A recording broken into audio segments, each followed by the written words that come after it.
Hey everyone, welcome back to Crime Alley Documentaries, where we dig into some of the most intriguing and chilling cases from around the world.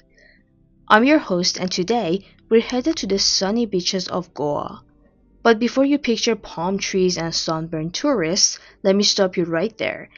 This story is far from paradise. On October 16, 2016, a quiet upscale neighborhood in Sangola, North Goa, witnessed a crime so shocking it sent waves throughout the nation. Monica Gord, an acclaimed perfumer, was found brutally murdered in her home. Her story is not just about a tragic loss, it's about trust, betrayal, and the darkness that sometimes lurks in the most unexpected places. So let's dive in. Who was Monica Gord? She wasn't your everyday artist. Monica was a brilliant perfumer, an explorer of scents. Imagine a person who could bottle memories, emotions, stories through fragrances. That was her craft. Originally from Nagpur, she moved to Goa to pursue her passion. She set up her own perfume studio and collaborated with some of the biggest names in the industry. She was creative, successful, and deeply respected. But more than anything else, she was an independent spirit. And that independence, it might have been what made her a target. Let's rewind a little bit. Monica had studied photography and had practiced the craft for a decade before unexpectedly finding her talent for scent. She was married to a well-known photographer who was 20 years her senior. Things didn't work out, and by the last year of their marriage, they had become estranged. And that's why Monica had moved to Goa alone. She was apartment hunting when she by chance saw an apartment complex she liked in North Goa's Sangola village. So she went in and asked if there were any vacancies in the building. Yes, she could live the life she wanted now, but she couldn't control who set their eyes on her. She moved in and started her single life. It was early October 2016 and Monica was living alone in her rented home. By all accounts, it was a regular Sunday night, until it wasn't. When friends couldn't reach her the next day, panic set in. Calls went unanswered, texts ignored. By Wednesday evening, they called the cops, and when they finally entered her home, what they found was straight out of a nightmare. Monica's lifeless body was discovered, restrained and violated. The crime scene was chilling, and the question hung heavy in the air.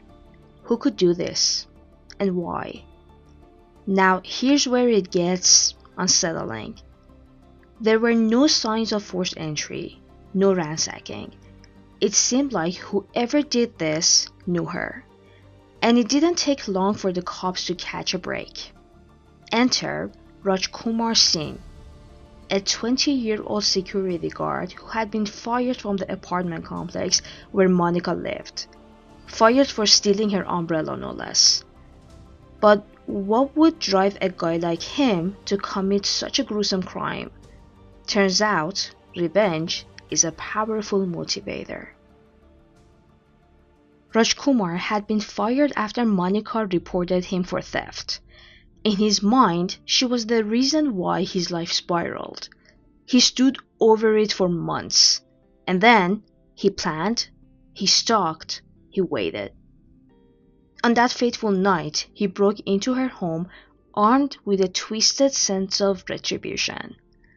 During his confession, what he revealed was more horrifying than anyone could have imagined. He hadn't just planned to rob her. This was personal. He knew her routine, he knew she lived alone, and he knew she couldn't fight back.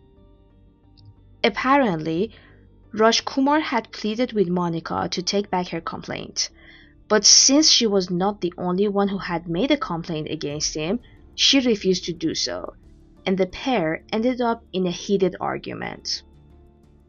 And since he was failing at finding any other job, things got real ugly real fast. You see, allegedly, Rajkumar washed the resident's car, including Monica's, after his security guard duties to earn some extra cash. And he claimed he was denied 2 months' salary by the security agency he was fired by. It seemed like everything depended on this job for him. So, on that evening, the photographer turned perfumer was going about her usual routine. It was a really busy day for her. But what she didn't know was Rajkumar was hiding on her terrace for 2 days. That evening, he finally broke in and threatened her with a knife. Monica was trying to keep calm. She was trying to make him feel calm. She offered him refreshments and kept reassuring him that she wouldn't tell a soul what he'd done. After all, she tried to convince him, nothing bad had happened. Yet. She tried to plead with him. She said things she thought he wanted to hear. She gave him her ATM card and her PIN. But then she finally saw an opportunity. She grabbed the knife from him and started screaming. Rajkumar lost it. He was so scared that someone would hear her, so he hit her and she fell unconscious. This was when his dark intentions grew even darker. He tied her hands and legs to her bed and waited for her to come to. He ripped off her clothes. When she woke up, Rajkumar showed her 3 porn clips on his phone and proceeded to rape her. When she started screaming again, he smothered her with a pillow and she fell unconscious again. Thinking that she would once again wake up, he waited around. He ate from her fridge, made 2 eggs, one for her and one for himself, and shaved his stubble, at which point he realized she was dead. He had held her for 3 hours. This guy had zero idea that she was dead. He'd even gone as far as filming her naked body to blackmail her afterwards. But what about the investigation? Once Rajkumar was arrested, the pieces fell into place, but it was a race against time. The police traced him through Monica's stolen phone and 2 ATM cards, which he stupidly used after the murder. Classic criminal mistake, right? After he swiped her card at a hotel in Bangalore, the police recognized him through the CCTV and showed up at the hotel wearing plain clothes. When he got inside, they surrounded him and took him away for questioning. The 20-year-old security guard confessed to the crime, remorseless. The trial was swift. The evidence was overwhelming, and Rajkumar was sentenced to life imprisonment. But the scars left behind, they still haunt those who knew Monica. So, what do we take away from Monica's story? Is it about how fragile our safety can be? Or maybe it's a chilling reminder of how quickly obsession and vengeance can turn deadly. Monica Gore's life was cut short, but her legacy, her artistry, lives on in the fragrances she created and the people who loved her. It's a tragic story of talent, trust, and betrayal. Thanks for joining me today, and don't forget to tune in next week, because you never know what secrets lie just beneath the surface. Stay safe, stay curious. Until next time, this is your host signing off from Crime Alley Documentaries. Please leave any theories or comments you might have for us down below. We're really interested to know what you think about this case.